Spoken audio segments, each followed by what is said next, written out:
My name's Steve Halligan, and I'm the founder and managing director of a company called The Core Group, who are a consultancy dedicated to helping customers create a work environment where people come to work hard, produce great results because they want to, not just because they have to.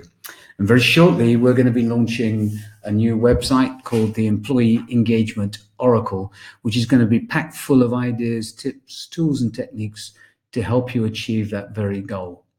Now, to get us started, I thought I'd share some information with you that we've gathered over the years, looking at the top 5 reasons why companies make mistakes when they try and measure employee engagement. So let's have a look at those 5 areas. Firstly, no one can dispute that engagement is absolutely vital to the success of an organization. There are so many studies and so much data to show you how important engagement is. Things like a 19% increase in operating income has been reported by those organizations with high levels of engagement, 13% increase in net income, and a 28% improvement on earnings per share. Now, if you contrast that with the scores of companies or the results of companies that are scoring badly on employee engagement, you'll see completely the opposite. You see something like a 33% decline in operating income, on average a 4% decrease in net income, and 11% decrease on earnings per share. So the jury is no longer out. It's a given that employee engagement is absolutely vital. The challenge, of course, is how exactly do you do it? And why is it that so many organizations are not making a success of measuring it? Well, the number one reason is actually they're measuring the wrong thing. There are a number of measures that you can look at when you try and get employee feedback, and often people get confused between the 3 key ones. And I'll try and explain the difference and see if you can identify yourself where there may be challenges on each one. So the first area that people start to look at is satisfaction. How satisfied are my employees with various aspects of their employment? Now, there are a number of key challenges associated with this. Firstly, satisfaction is based on what I was expecting. Let me give you an example. If I was to recommend a restaurant to you and tell you how brilliant the food was and how great the ambiance and decor was and how fantastic the service was, when you go to that restaurant, you go with a very high level of expectation. So in order for them to do a good job, they've got to work really, really hard.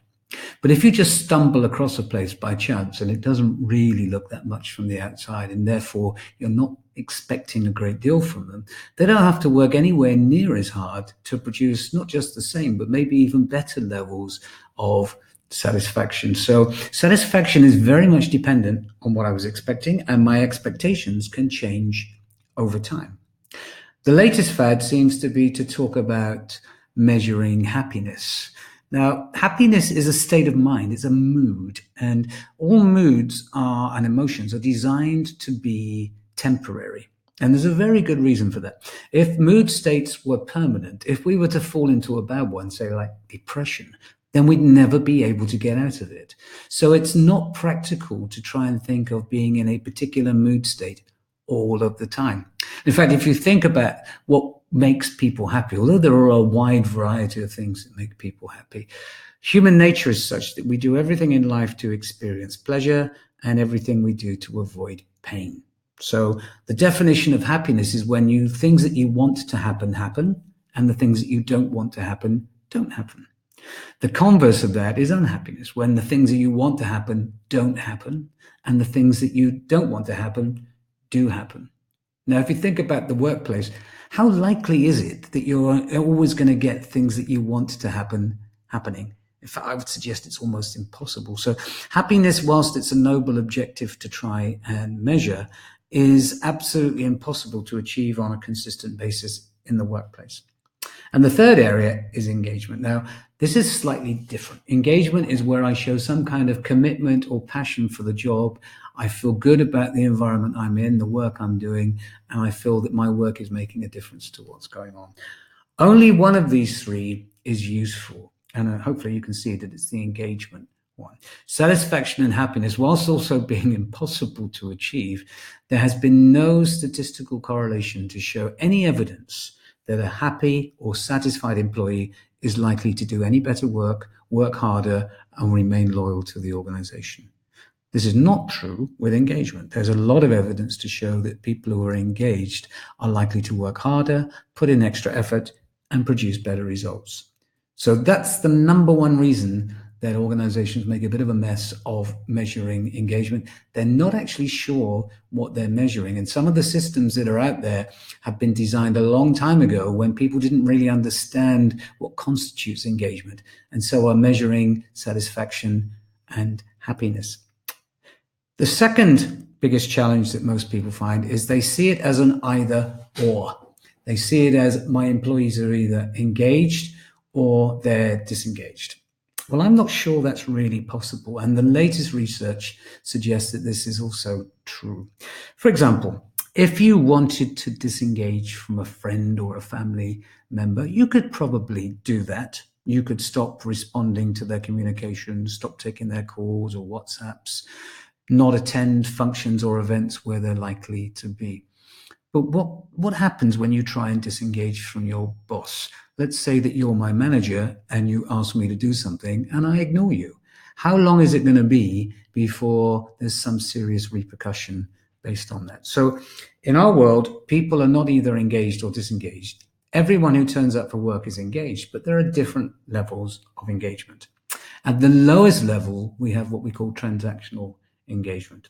So anyone who's engaged mostly at a transactional level sees their job as some form of contract. You have asked me to do certain things, and when I have done these things for you, I will get certain things back from me, for me. Now, what it does is it doesn't produce exceptional results. It just produces compliance.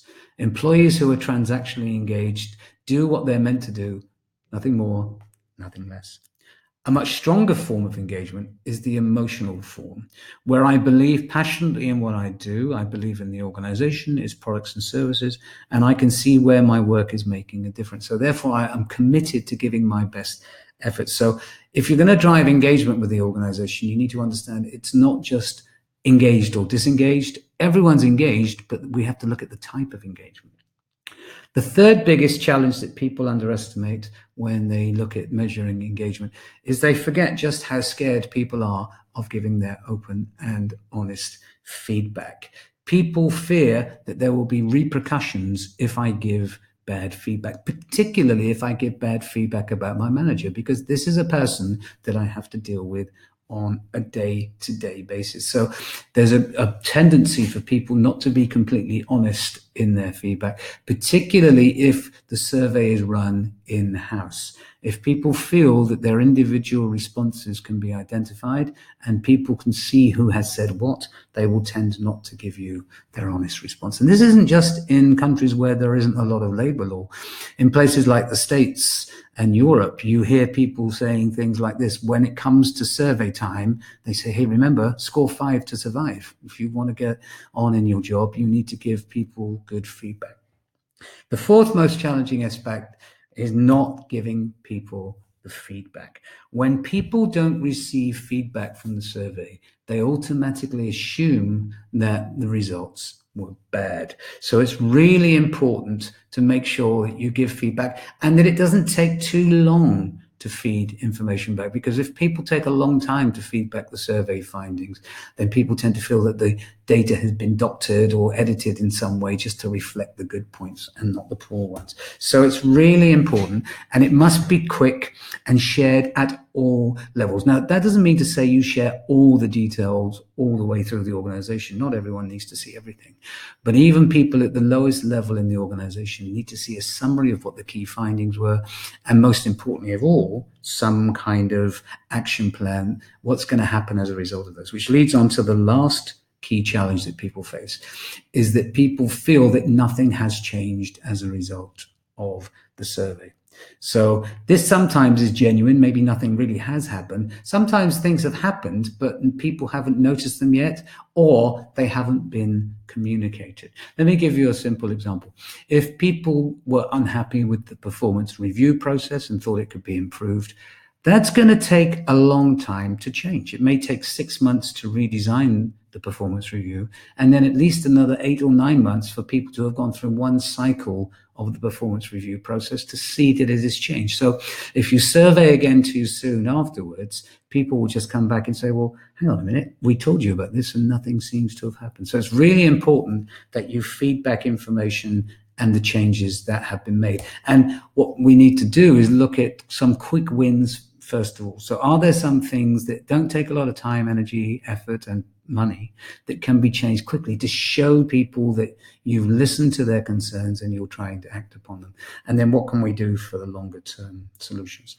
So those are some of the key challenges that we find people facing. If you have experienced these or anything similar to them, please get in touch with us at info@coredubai.com, and we'll give you some advice and guidance on how you can make sure you overcome these in your endeavor to build a workplace where people want to come to work, produce great results, work hard, and enjoy themselves. Thank you.